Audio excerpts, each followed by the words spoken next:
Hello everyone, how are you all doing? I hope all of you are doing great. So as you all know, we are doing chapters from class 6 new NCERT of Hindi Malhar. अभी तक हमने 7 chapters कर लिए हैं। इस video में हम chapter number 8 देखेंगे, सत्रिया और बिहू नृत्य। ये इस चैप्टर का पार्ट 1 है। सो यहाँ आप इंडेक्स में भी देख सकते हैं कि अभी तक हमने 7 चैप्टर्स कंप्लीट किए हैं। I hope all of you have watched all the previous videos. अगर अभी तक आपने वीडियोज़ नहीं देखी हैं, so all the links are there in the description box, please go through that। चलिए अब चैप्टर को स्टार्ट कर लेते हैं। इसमें 2 डांस फॉर्म्स के बारे में हम पढ़ने वाले हैं, एक है सत्रिया और एक है बिहू नृत्य। ओके, लेकिन क्या है ये कहानी, चलिए आगे देखते हैं। तो भारत एक विशाल देश है। इसकी रंग बिरंगी, सुंदर, प्राचीन और जीवन से भरी संस्कृति पूरी दुनिया में अनोखी है। भारत के प्रत्येक स्थान का नृत्य, संगीत, कला, खान पान, भाषा, पहनावा, रहन सहन के तरीके, सब कुछ इतना मोहक है। मोहक मीन्स इतना एक्साइटिंग है, इतना अच्छा है कि पूरी दुनिया से लोग भारत की ओर खिंचे चले आते हैं। इस पाठ में भी एक परिवार एक दूसरे देश से भारत आया हुआ है, यानी कि जो विदेशी लोग हैं वो घूमने के लिए भारत आए हुए हैं। आइए पढ़ते हैं कि वे कौन हैं, भारत में कहाँ से आए हैं और क्यों आए हैं। तो चलिए पाठ को स्टार्ट करते हैं। एंजेला लंदन के जाने माने इलाके कैजिंगटन में रहती थी। तो एक लड़की के बारे में बता रहे हैं यहाँ पे, जो है एंजेला, जो कहाँ पर रहती थी, लंदन के एक जाने माने इलाके कैजिंगटन में। ओके, उसका स्कूल घर से दूर नहीं था। उसका कोई सगा भाई बहन भी नहीं था, यानी कि वो सिंगल चाइल्ड थी अपने पेरेंट्स की। उसे जेम्स और कीरा, उसके 2 फ्रेंड्स थे, जेम्स और कीरा नाम के दोस्तों के साथ समय बिताना बहुत पसंद था। वे सब आपस में मिलकर कई काल्पनिक खेल खेला करते थे। उन्हें ऐसी कहानियों का पात्र बनने में मज़ा आता था जिनमें दूर दराज की दुनिया का जिक्र हो। दूर दराज की दुनिया बोलते हैं दूर की दुनिया। ओके, दूसरे देश और दूसरे देशों के लोगों की तरह एक्टिंग करना, इस तरह की चीज़ें। एंजेला को हर उस कहानी से प्यार था जिसमें उसे ताजमहल, एफिल टावर या कॉलेजियम की यात्रा पर जाना हो। ठीक है, ये आपके 7 अजूबों में से एक हैं। उसे बिल्कुल अंदाज़ा नहीं था कि जल्दी ही यात्राओं की उसकी ये कहानियाँ सच साबित होने वाली है, यानी कि वो सचमुच ही घूमने के लिए जाने वाली है। एंजेला की माँ जो थी वो थी एलेसेंड्रा, एक डॉक्यूमेंट्री फिल्म निर्माता थी। ओके, यानी कि उसकी मम्मी क्या थी, एक फिल्म डायरेक्टर थी। उन्हें लंदन की ब्रिटिश अकेडमी से असम की नृत्य परंपरा पर, असम में डांस फॉर्म्स जो होती हैं उसके ऊपर एक डॉक्यूमेंट्री बनाने के लिए वित्तीय मदद दी गई थी। ओके, डॉक्यूमेंट्री मीन्स उसके ऊपर आपको सीरीज़ या फिर मूवी वगैरह बनानी है और उसके लिए आपको फाइनेंशियल हेल्प दी गई है सरकार की तरफ से। पेचीदा बात ये थी कि उनके पास इस काम को पूरा करने के लिए सिर्फ 1 महीने का वक्त था। उन्होंने एंजेला के स्कूल की उसकी बसंत की छुट्टियों को 1 हफ्ते और बढ़ाने की अनुमति ले ली, जिससे एंजेला और उसके पिता ब्रायन भी उनके साथ जा सके। एंजेला बहुत जल्दबाजी में बनाई गई इस यात्रा की योजना से हैरान थी, पर उसकी माँ समय से हर काम पूरा कर सके, इसलिए वे सभी जल्दी ही तैयार हो गए। अब सब कुछ इतना जल्दी जल्दी हो रहा था तो एंजेला की मॉम ने क्या किया कि उसके स्कूल में एक्सटेंशन ले ली कि आप जो इसकी स्प्रिंग सीज़न की जो छुट्टियाँ पड़ी हुई हैं उनके लिए एक्सटेंशंस ले ली उसने भी, और फिर वो जल्दी जल्दी से रेडी हो गए कि उनका काम भी तैयार टाइम से पूरा हो जाए। अब देखिए यहाँ पर ये मैप दिया हुआ है, यहाँ पर है लंदन। ओके, ये रहा यहाँ पर लंदन जहाँ पर एंजेला रहती है, और यहाँ पर है इंडिया, ये रहा यहाँ पर जहाँ पर वो घूमने के लिए आने वाले हैं। ओके, तो यहाँ से यहाँ तक की दूरी ये आपको वे दिखाया गया है, एरोप्लेन वे। ओके, यहाँ पे ये असम में आएंगे। असम के डांस फॉर्म्स के बारे में डॉक्यूमेंट्री बनानी है ना उसकी मॉम को। चलिए आगे पढ़ते हैं। जब तक एंजेला कुछ समझ पाती तब तक वो लंदन से नई दिल्ली होते हुए गुवाहाटी की उड़ान भर चुकी थी। यात्रा के दौरान माँ ने एंजेला को असम की खूबसूरती के बारे में कुछ बातें बताई। असम भारत के उत्तर पूर्वी क्षेत्र में है, जिसे अपने वन्य जीवन, रेशम और चाय के बागानों के लिए जाना जाता है। इसके साथ असम में नृत्य की भी एक समृद्ध परंपरा है। एलेसेंड्रा की डॉक्यूमेंट्री के केंद्र में असम के जनजीवन में नृत्य के महत्व को तलाशना था। वे जब यहाँ आ रहे थे तब अप्रैल का महीना चल रहा था। उन्होंने स्प्रिंग सीज़न की छुट्टियों की एक्सटेंशन ली थी ना, तो अप्रैल का महीना था। असम में ये नए साल का वक्त होता है। बसंत के आने की खुशी में वे सभी एक त्यौहार मनाते हैं जिसे बिहू कहा जाता है। एंजेला उसी रात इसे देखने वाली थी। गुवाहाटी के एक होटल में सामान्य होने के बाद वे उसी शाम पास के गांव मलंग में गए। ठीक है, तो गुवाहाटी के होटल में पहुंचे वे, वहां से नई दिल्ली से होते हुए गुवाहाटी के लिए उन्होंने फ़्लाइट पकड़ी थी। उसके बाद वो लोग होटल में पहुंचे। होटल में फ्रेश होने के बाद उसी शाम गुवाहाटी के पास एक गांव था मलंग, उस गांव में वे घूमने के लिए गए। गांव पहुंचने पर माँ ने एंजेला को बताया कि बिहू एक कृषि आधारित त्यौहार है, यानी कि खेती के अकॉर्डिंग ये त्यौहार मनाया जाता है। भारत में एक जनसंख्या का बड़ा हिस्सा किसानों का है। असम में बिहू साल में 3 बार मनाया जाता है। कौन कौन से टाइम होते हैं वो? सबसे पहले जब किसान बीज बोते हैं, फिर जब वे धान रोपते हैं, और फिर जब खेतों में अनाज तैयार हो जाता है, तो 3 बार होता है। एंजेला कार से उतरी। वहाँ आसपास उत्सव जैसा माहौल देखकर वह हतप्रभ रह गई। हतप्रभ मतलब दंग रह गई, शॉक्ड रह गई। वहाँ एक बड़े से बरगद के पेड़ के नीचे मंच बनाया गया था। वह जगह लोगों से भरी हुई थी। एंजेला ने एक पेड़ के नीचे एक साथ इतने लोगों को पहले कभी नहीं देखा था। वहाँ खुले आसमान के नीचे लोगों के बीच बैठकर उसे ऐसा लग रहा था जैसे वह आश्चर्यजनक रूप से किसी टाइम मशीन में बैठ गई हो, या क्या वह उस वक्त किसी सपनों की दुनिया में थी। वह मंत्रमुग्ध होकर वहाँ लड़के लड़कियों को बसंत ऋतु के आगमन पर डांस करते हुए देख रही थी। एंजेला ने इस बात पर ध्यान दिया कि लड़कों ने वाद्य यंत्र मतलब बजाने वाले ढोल, नगाड़े, शहनाई, ये सब कुछ ले रखे हैं। ओके, वाद्य यंत्र मतलब बजाने वाले यंत्र जो होते हैं। और लड़कियों ने लाल और बादामी रंग की गहरे डिज़ाइन वाली खूबसूरत पोशाक मतलब कपड़े पहन रखे हैं।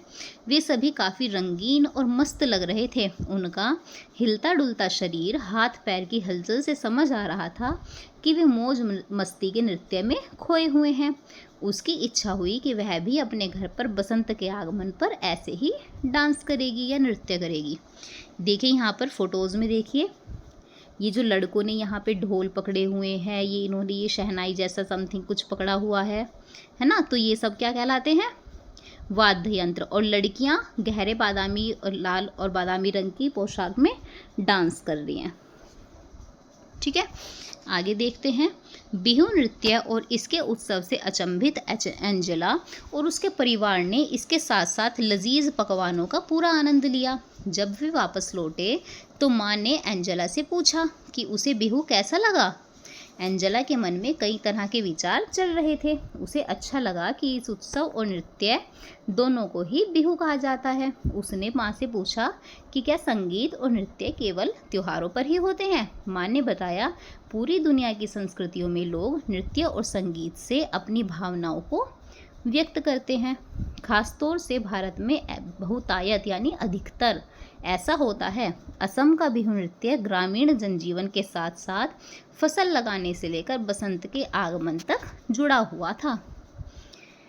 एंजेला की माँ अगले दिन डॉक्यूमेंट्री के तथ्य जुटाने और साक्षात्कार लेने में व्यस्त रही। साक्षात्कार मतलब उनकी माँ जो थी आसपास के लोगों से जानकारी ले रही थी कि कैसे होता है, क्या होता है, और किस किस टाइम पर ये आप त्यौहार करते हैं, और डांस फॉर्म्स का ऐसे कौन कौन सी और डांस फॉर्म्स हैं, इस तरह की चीज़ें इंटरव्यूज़ ले रही थी वो आसपास के लोगों का। एंजेला ने काफ़ी सारी बातों पर दूर से ही गौर किया। उसने महसूस किया कि लंदन के जीवन से यहाँ सब कुछ कितना अलग था। उसे अपनी माँ पर गर्व हुआ। वे एक वैज्ञानिक कहानीकार की तरह हैं जो अपनी फिल्मों के द्वारा बहुत सी चीज़ें एक साथ दिखाते हैं। अगले दिन वे उत्तरी असम की तरफ रवाना हुए, जहाँ सभी सत्रों अर्थात मठों की पीठ है। वे सभी एक सत्र के पास रहने के लिए जाने वाले थे और सत्रिया नृत्य का फिल्मांकन करने वाले थे। अब ये देखिए नया वाला है। एक डांस फॉर्म के बारे में अभी अभी हमने पढ़ा है, वो था बिहू, और नेक्स्ट जो डांस फॉर्म है वो उसके बारे में अब हम पढ़ेंगे सत्रिया, क्योंकि वो सत्रिया नृत्य के बारे में जानने वाले हैं। सत्र मतलब मठों की पीठ होना पूरी। जब वे दक्षिणापथ सत्र पहुँचे तब वहाँ उनकी मुलाकात रीना सेन से हुई, जो असम की एक जानी मानी लेखिका हैं। उस हफ्ते उन लोगों को रीना सेन के घर पर ही रुकना था। रीना आंटी की एक बेटी थी अन्नू। अन्नू और एंजेला ने तुरंत एक दूसरे की तरफ देखा। उन दोनों की ही उम्र 10 साल थी। दोनों ने अंग्रेजी में बातचीत शुरू की। अन्नू ने एंजेला को कुछ असमिया शब्द भी सिखाए। एंजेला को अन्नू के खिलौने बहुत अच्छे लगे, जो थोड़े अलग तरह के थे। गुड़िया, लकड़ी के खिलौने, नारियल की जटा से बने घर, कितने अनोखे खिलौने। उसने लंदन में ऐसे खिलौने कभी नहीं देखे थे। अन्नू का पसंदीदा खिलौना लकड़ी का बना हुआ तीर कमान था, जिसे लेकर उसे राम बनना बहुत अच्छा लगता था। एंजेला उसकी विरोधी बनी थी, शक्तिशाली रावण। तो वो कौन से एक्टिंग कर रहे थे? रामायण की राम और रावण बन रहे थे। वे एक साथ खेल रहे थे। उस कूद फांद और लड़ाई का कोई अंत नहीं था। एंजेला और अनु ने देखा कि एलेसेंड्रा ने वैष्णव मठ के सभागार में नृत्य कर रहे युवा साधुओं का फिल्मांकन किया। एंजेला आश्चर्य से सोच रही थी कि क्या क्षत्रिय नृत्य सिर्फ लड़कों और पुरुषों के लिए है। एंजेला और अनु सोच रहे थे कि काश वे भी इन युवा साधुओं की तरह गा सकते, नृत्य कर सकते और छद्म युद्ध लड़ सकते। माँ ने एंजेला को बताया कि 20वीं सदी के मध्य में कुछ साधु मठों से बाहर आकर पुरुषों और महिलाओं को क्षत्रिय नृत्य सिखाने लगे। शुरू में ऐसे साधुओं को मठों से निकाल दिया गया, लेकिन आधुनिक दौर में महिला क्षत्रिय कलाकारों के लिए मंच पर नृत्य करना आम बात हो गई है। उस रात माँ महिला क्षत्रिय नृत्यांगनाओं का फिल्मांकन करने वाली थी। एंजेला बहुत उत्साहित थी। उसने रीना आंटी से आग्रह किया कि वे अन्नू को भी क्षत्रिय नृत्य में महिला नृत्य को देखने के लिए साथ आने दें। आंटी ने स्वीकृति दे दी। उस रात अन्नू और एंजेला क्षत्रिय नृत्य देखने गए, जिसमें भगवान विष्णु के 2 द्वारपालों जया और विजया की कहानी थी। पर्दा उठा और एंजेला ने देखा कि सफ़ेद पगड़ी नुमा टोपी में 2 महिलाएं नृत्य और नाटक की शैली में कमाल का अभिनय कर रही हैं। जैसे जैसे कहानी आगे बढ़ी, उन दोनों ने देखा कि किस तरह जय और विजय ने कई बड़े ऋषियों को भगवान विष्णु से मिलने नहीं दिया, क्योंकि उस वक्त भगवान विष्णु सो रहे थे। वे ऋषि नाराज हो गए। उन्होंने जय विजय को असुर बनने का श्राप दे दिया। भगवान विष्णु की नींद जब टूटी तो उन्हें अपने द्वारपालों को बचाने के लिए आना पड़ा। उन्होंने वचन दिया कि वे जय और विजय को मारकर उन्हें श्राप से बचा लेंगे। बाद में जय और विजय दोबारा भगवान विष्णु के द्वारपाल बने। एंजेला को यह कहानी नाटकीय और दिलचस्प लगी। क्षत्रिय महिला नृत्यांगनाओं ने जिस प्रकार की शक्ति, बल और आकर्षण प्रदर्शित किया वह अद्भुत था। एंजेला को लगा कि उन महिला कलाकारों की प्रस्तुति क्षत्रिय नृत्य करने वाले पुरुष कलाकारों से भी बेहतर थी। इसके बाद के दिनों में अन्नू और एंजेला के ख्यालों में बस क्षत्रिय नृत्य ही घूम रहा था। उन दोनों ने स्वर्ग के द्वारपाल जय विजय की तरह हथियार और तलवार चलाते हुए नृत्य किया।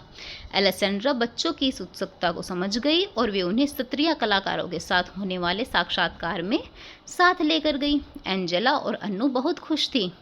उन नृत्यांगनाओं के नाम प्रिया और रीता थे। वे लड़कियों को सत्रिया और बिहू की कुछ खूबसूरत मुद्राएं और बारीकियां सिखा रही थी। एंजेला अत्यधिक प्रसन्न थी। वापस लौटने के बाद भी वह चलने, खाना खाने और यहाँ तक कि खेलने के दौरान भी नृत्य करती रहती। वापस लंदन जाने के बाद वह उन सभी रिकॉर्डिंग्स को देखती रही जो उसकी माँ ने रिकॉर्ड की थी। पूरे उत्साह के साथ वह असम की समृद्ध नृत्य परंपरा को याद करती रही। रंग बिरंगा सत्रिया और आनंदित करने वाला बिहू। माँ उसकी गहरी रुचि को समझ गई और उन्होंने पापा के साथ मिलकर एंजेला के लिए असमी नृत्य पर एक शानदार योजना तैयार की। एंजेला ने लंदन में अपनी कक्षा में स्वयं किए गए नृत्य की वीडियो रिकॉर्डिंग के साथ उसका प्रदर्शन किया। उसके सहपाठियों को और शिक्षकों को यह बहुत पसंद आया। एंजेला इस बात से बहुत रोमांचित थी कि वह असम के खूबसूरत नृत्यों की झलक उन सभी को दिखा पाई। उसे बहुत अच्छा लग रहा था। माँ को भी हर बार ऐसे ही अच्छा लगता होगा जब वे कोई फिल्म बनाती होंगी। अब एंजेला के पास अपने लिए असंख्य नृत्यों, बहू और सत्रिया के साथ खुद अपना मनोरंजन था। इसकी लेखिका जया मेहता हैं और अनुवादक शिवेंद्र कुमार सिंह जी हैं। लेखिका से परिचय देख लेते हैं। जया मेहता एक नृत्यांगना हैं, लेखिका हैं, शिक्षिका हैं और आप जैसे बच्चों के मित्र भी हैं। इसीलिए तो वे इतनी सरलता से आपके लिए भारतीय नृत्यों की सुंदरता और बारीकियों को शब्दों में पिरो लेती हैं। इनका जन्म 1977 में हुआ। यह पाठ उनकी भारतीय नृत्यों से जुड़ी एक पुस्तक नृत्य कथा से लिया गया है, जिसका हिंदी अनुवाद शिवेंद्र कुमार सिंह ने और चित्रांकन सुरुबा नतालिया ने किया है। जया मेहता स्वयं भी ओडिसी नृत्य में पारंगत हैं और कई वर्षों से देश विदेश में नृत्य प्रस्तुति दे रही हैं। वे बहुत बड़े डांसर हैं। उन्हें उड़ीसा का जो डांस फॉर्म है ओडी, उसमें भी वे बहुत एक्सपर्ट हैं और देश विदेश में बहुत सारे स्टेज परफॉर्मेंस करती रहती हैं। सो इसके साथ बच्चों ये चैप्टर हमने पूरा रीड कर लिया है। चैप्टर बहुत लेंथी था। अब इसकी जो एक्सरसाइज होगी वो हम नेक्स्ट पार्ट में देखेंगे। So I hope you are loving these videos. If you are doing so please like and share and don't forget to subscribe our channel for more such videos. Thank you so much.